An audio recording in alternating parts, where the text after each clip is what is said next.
বড়সড় চমক দিয়ে ঘোষিত হলো জিম্বাবুয়ের বিপক্ষে বাংলাদেশের শক্তিশালী টেস্ট দল। ঘরের মাটিতে চলতি মাসে জিম্বাবুয়ের বিপক্ষে 2 টেস্টের সিরিজ খেলবে বাংলাদেশ। আসন্ন সিরিজটি সামনে রেখে প্রথম টেস্টের জন্য 15 সদস্যের দল ঘোষণা করেছে বাংলাদেশ ক্রিকেট বোর্ড। এ সিরিজে পূর্ণ শক্তির বাংলাদেশ দলকেই মাঠে দেখা যাবে, তবে দলে রয়েছে একাধিক বড় চমক। কিন্তু মূলত কোন কোন টাইগার তারকাকে রেখে দল ঘোষণা করেছে বিসিবি, তা নিয়েই থাকছে আমাদের আজকের আয়োজন এবং আপনাদের সঙ্গে আছি আমি মামুনুর রহমান।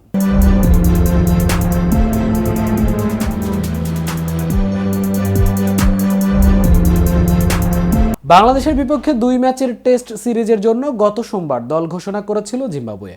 এর একদিন পরেই স্কোয়াড ঘোষণা করেছে স্বাগতিক বাংলাদেশও। জিম্বাবুয়ের মতো পূর্ণশক্তির দল নিয়ে খেলতে নামবে টাইগাররাও। এরপর অবশ্য শ্রীলঙ্কার বিপক্ষে টেস্ট সিরিজ রয়েছে। সে কারণে এই মুহূর্তে কোনো পরীক্ষা নিরীক্ষা চালাতে চান না বিসিবির প্রধান নির্বাচক গাজী আশরাফ হোসেন লিপু। দল ঘোষণার পর ভিডিও বার্তায় তিনি বলেছেন, প্রায় 4-4.5 মাস পর আমরা টেস্ট ক্রিকেটে ফিরছি। এরপর জুনে শ্রীলঙ্কার সঙ্গে টেস্ট সিরিজ আছে, তাই আমরা এই মুহূর্তে কোনো পরীক্ষা করতে চাচ্ছি না। এছাড়া লিটন থাকছে না, নাইট রানাকেও একটি টেস্টের পর আমরা ছেড়ে দিচ্ছি, তাই সেখানে অন্যদের জন্য সুযোগ আছে। জিম্বাবুয়ের বিপক্ষে পূর্ণ শক্তির দল খেলানো নিয়ে লিপু বলেন, খেয়াল রাখতে হবে গত বছর ঘরের মাঠে শ্রীলঙ্কার বিপক্ষে মোটেও ভালো করতে পারিনি আমরা। দক্ষিণ আফ্রিকার বিপক্ষেও ফলাফল কাঙ্ক্ষিত ছিল না, অথচ পাকিস্তানে আমরা স্মরণকালের সেরা সাফল্য পেয়েছি। ওয়েস্ট ইন্ডিজে গিয়েও পেয়েছি টেস্ট জয়ের সুবাতাস।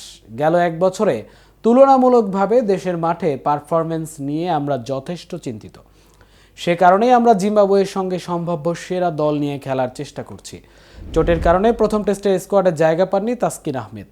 বিসিবির senior physician doctor Debashis Chowdhury জানিয়েছেন, বাম অ্যাকিলিস টেন্ডনের চোট থেকে সেরে ওঠার পথে রয়েছেন তাসকিন, ফলে এই সিরিজে পাওয়া যাচ্ছে না তাকে। এদিকে প্রথমবারের মতো টেস্ট দলে ডাক পেয়েছেন তরুণ পেসার তানজিম হাসান সাকিব। স্কোয়াডের নেতৃত্বে থাকছেন নাজমুল হোসেন শান্ত সহ অধিনায়ক মেহেদী হাসান মিরাজ। দলে আছেন অভিজ্ঞ মুশফিকুর রহিম, মুমিনুল হক ও তাইজুল ইসলাম। উল্লেখ্য, 2 টেস্টের সিরিজ খেলতে আগামী 15 এপ্রিল ঢাকায় পা রাখবে জিম্বাবুয়ে দল। এরপর 20 এপ্রিল প্রথম টেস্টে সিলেট আন্তর্জাতিক স্টেডিয়ামে লড়বে 2 দল। দ্বিতীয় ও শেষ টেস্ট হবে 28 এপ্রিল চট্টগ্রামের জহুর আহমেদ চৌধুরী স্টেডিয়ামে। তাহলে চলুন এক নজরে দেখে নেওয়া যাক জিম্বাবুয়ের বিপক্ষে বাংলাদেশের শক্তিশালী টেস্ট দল। প্রথমে আছেন অধিনায়ক নাজমুল হোসেন শান্ত, এরপর আছেন মাহমুদুল হাসান জয়, 3 নম্বরে আছেন সাদমান ইসলাম, 4 নম্বরে আছেন জাকির হাসান, 5 নম্বরে আছেন মুমিনুল হক, এরপর আছেন মুশফিকুর রহিম, 7 নম্বরে আছেন মাহিদুল ইসলাম, 8 নম্বরে আছেন অঙ্কন, এরপর আছেন জাকের আলী অনিক, 10 নম্বরে আছেন সহ অধিনায়ক মেহেদী হাসান মিরাজ, 11 নম্বরে আছেন তাইজুল ইসলাম, এরপর আছেন নাইম হাসান, 13 নম্বরে নাহিদ রানা, 14 নম্বরে আছেন হাসান মাহমুদ, 15 নম্বরে আছেন সৈয়দ খালেদ আহমেদ ও সর্বশেষ আছেন তানজিম হাসান সাকিব। আজ এ পর্যন্তই। এতক্ষণ কেটিভির সাথে থাকার জন্য ধন্যবাদ।